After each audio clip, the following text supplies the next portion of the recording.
Big time savings. That's what you call a close call. It's not some bad going, that is. Hello people, welcome back to another video. It's a little bit wet around here. I imagine it's wet everywhere. We've actually had to bring some cows in there down the yard. You might be able to hear them in the background because we've weaned the calves off of them. We've weaned the bull calves as well from Thornton and brought them back. All of this when it was raining. I couldn't film it because although my camera is waterproof, my microphone isn't. Dad's just moving some heifers and putting them onto a herbal lay. They're the fat heifers. It's like a bit of a chaotic week because we're going to try and get a lot of this kit put away and put it for the winter because we need the room, because now we've weaned the calves, we need to bring calves up here. We tend to put the heifers up here and put them like ad lib silage.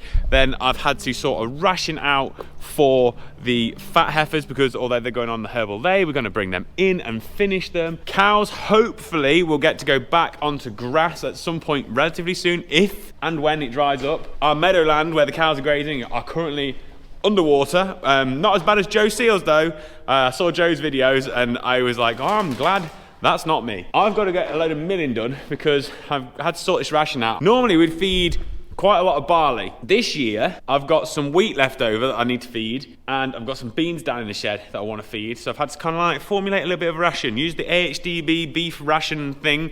You can't use it on a Mac. You can use it on a PC, so I have to use it at the farm. But I did a bit of a thing this morning, sorted a ration out. So I've got to mill a load of beans, I've got to mill a load of barley, I've got to mill a load of wheat because we've run out of the berry stock that I'd got there. That was the last berry stock we were going to use because we now have our own cereals to use.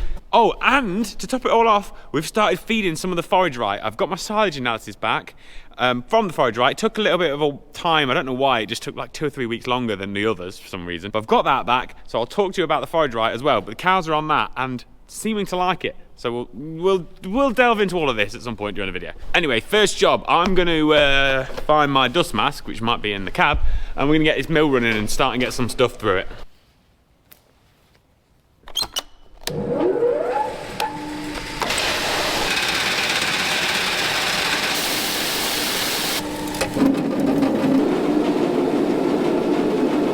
Whilst that's milling, I'm thinking about some oil in the combine header because that trailer needs to move and ideally go there because the barley's in the back of there. That's the wheat I've got to use. So I need to be able to get at the wheat, I need to be able to get at the barley. That's kind of in the way, don't need that now, that can go around the back. It's one of those like chaotic weeks, it's just like doing a million jobs at once.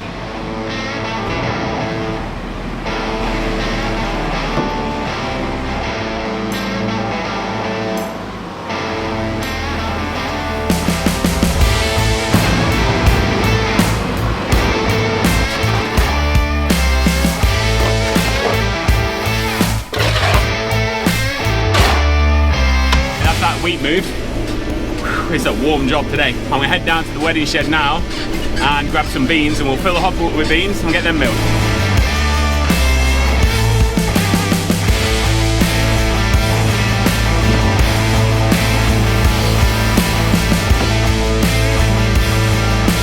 Yeah, check this out. See all this? Look at this fertiliser here. You know what that's all from?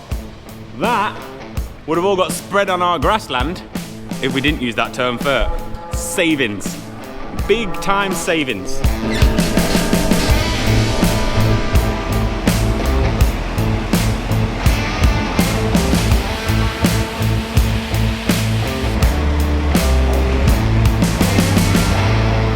Dad's just brought the combine header out, give that a clean off and an oil, and then you can put those trailers out of my way in the other side of the grain store as well, which will make my life a lot easier. Probably gonna have to watch him back up though, because he's not gonna be able to see the back corner.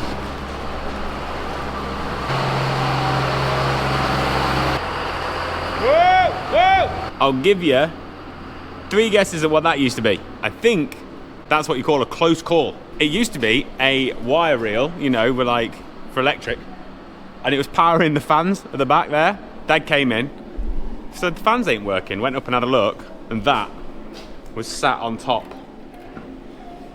of the grain. Very lucky. Right, whilst that's milling, I'm gonna go and feed the cows because the cows are inside now. I apologise for the noise. Actually, they're not too noisy at the minute, but we've weaned them, so they're making a right racket. I'm having to come and feed these twice a day now because there's like 60 odd in this group and we can't get enough feed in the trough at once to feed them, so getting fed in the morning, then getting fed at night. Come on girls, come on. These are the cows from what we call like the heifer group. which is these guys in here. We weaned all these heifers off of them cows. As you can see, they are looking absolutely incredible. And there's some more up here as well. They've just gone on to like ad lib red clover silage. We're trying to get some kit put away so that we can move these up into the yards at the top, because we like to have the cows down here ready for calving. We ran all these over the scales on Friday. The average weight was 270 kilos. They've had no calf creep. They're about 6.5 months old on average, so it's pretty much bang on the 200-day weight. The stabilizers, which are these red ones here and the black ones as well. So the black ones are all first cross. The red ones pretty much are all pures, apart from the odd one that is a first cross. They're all marked on their ear tags, so we know. They only realistically need to gain about another 100 kilos between now and bulling in June. So we haven't got to worry too much about feeding them too hard. So all them lot, because they'll stop another summer, we'll just go on ad lib red clover silage. Cows, well, the cows are on a little bit of forage rye.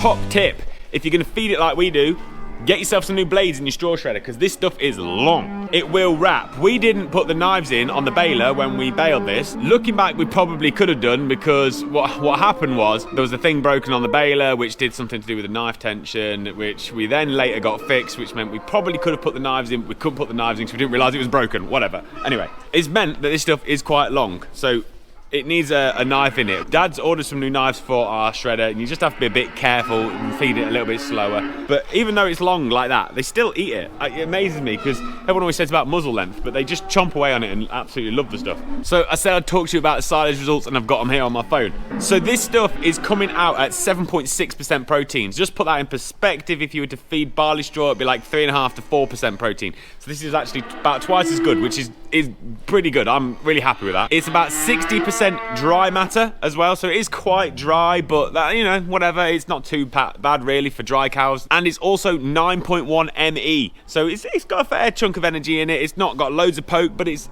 pretty good for these things behind me, which are not big and fancy. They're not heavy. They're just a standard old suckler cow. They're gonna be really doing well on that. It's gonna be good stuff, and then we'll just have to give them a little bit probably just before calving, just to give them a bit of energy, something like that. But I'm actually really chuffed with them, and I can't believe how well they eat it too. They just clear the place up. There's nothing left over. I thought they'd waste a bit and drag a bit out, but they just don't. It's actually kind of surprised me how good it is.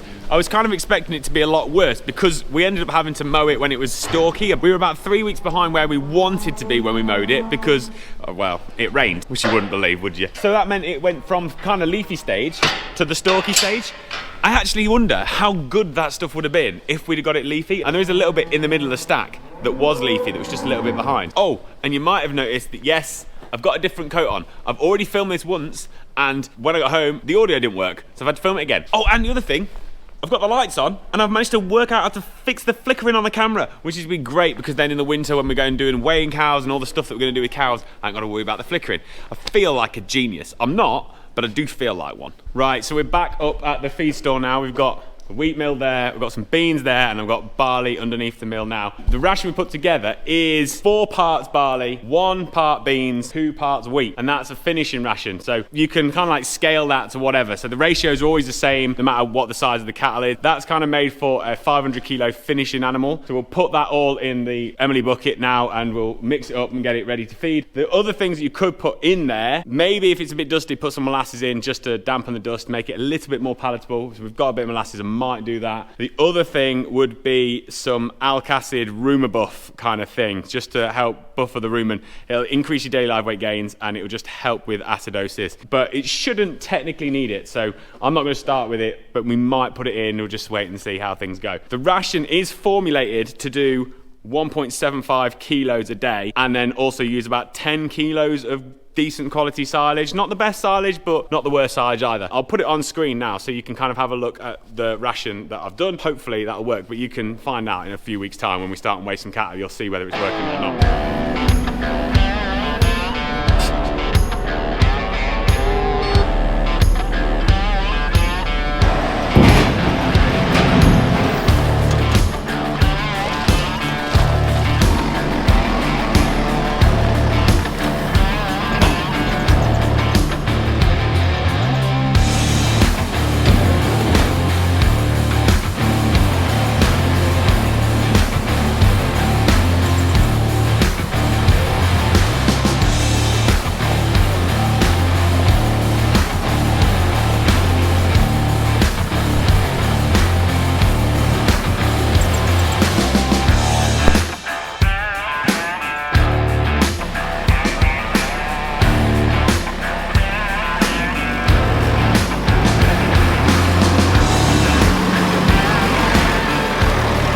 there you go. That's what it looks like when it's all mixed up. It's quite a nice ration actually. I think I'll do them some good. I think it worked out something like £1.54 per animal per day with the silage. So if you take into consideration, it's supposed to do 1.75 kilos of daily live weight gain. At 56% kill out means that you're gaining about a kilo of meat, which at £1.54, when you consider that the beef price currently is like £4.65 for a base rate, it's not some bad going, that is, so it's pretty good. Oh, and if you wondered who my new cameraman was, I've got Finley here. He's going to hide from the camera now, but Finley is helping us out on a Thursday, and Finley is now in charge of the camera when he's here. He's hiding in the shed because he's embarrassed. Dad's been putting a new PIR thing up there as well whilst we've been doing it, so Finley was standing on the steps.